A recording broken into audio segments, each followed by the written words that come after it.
नसमाउने हो। जापानमा बिहानको 5 बजिसक्यो होइन। म चाहिँ रातभरि काम गरेर फर्किँदैछु है। आज फेरि फेब्रुअरी 7 आज रोज डे रहेछ होइन। अब अहिले म कामबाट फर्किँदैछु। बुढी काममा जान्छ बिहानै होइन। अब यति बेला त बाटोमा भेटिनु पर्ने हो होइन। कहिलेकाहीँ अलि ढिलो हुन्छ।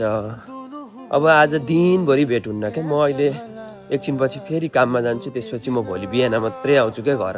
भेटै हुँदैन है। अब छोरी मान्छे फेरि सानसानो कुरामा खुसी हुन्छ क्या। केटी मान्छेहरूलाई खुसी हुन पनि त्यस्तो ठुलो कुरा चाहिँदैन, अनि दुःखी हुन पनि त्यस्तो धेरै ठुलो कुरा चाहिँदैन क्या। सानसानो कुराले चित्त दुख्छ अनि सानसानो कुराले खुसी दिन्छ नि त। अब म चाहिँ खास अब गाउँमा हुर्केको मान्छे होइन।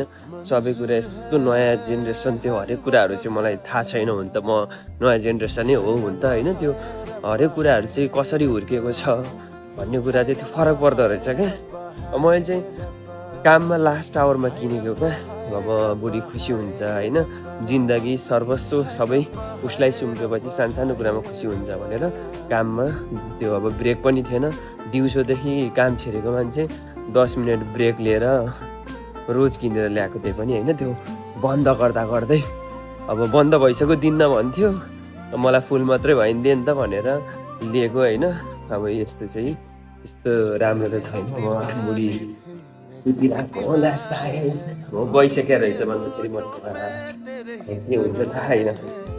केही हुन्छ कि सरप्राइज जस्तो हुन्छ भनेर नि हो गाह्रो छ साथीहरू। सुत्यो जस्तो लाग्छ।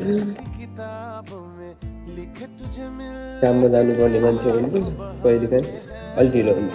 एकछिनपछि उठ्ने होला। गाह्रो छ।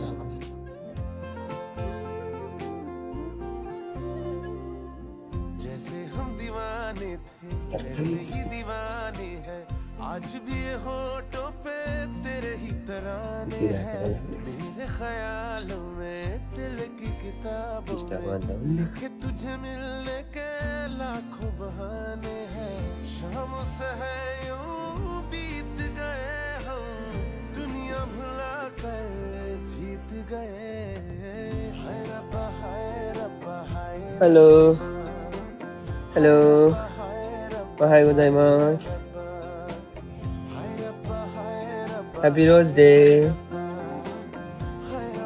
यता हेर न। खोइ त लिन्न ला खोइ त नसमाउने हो।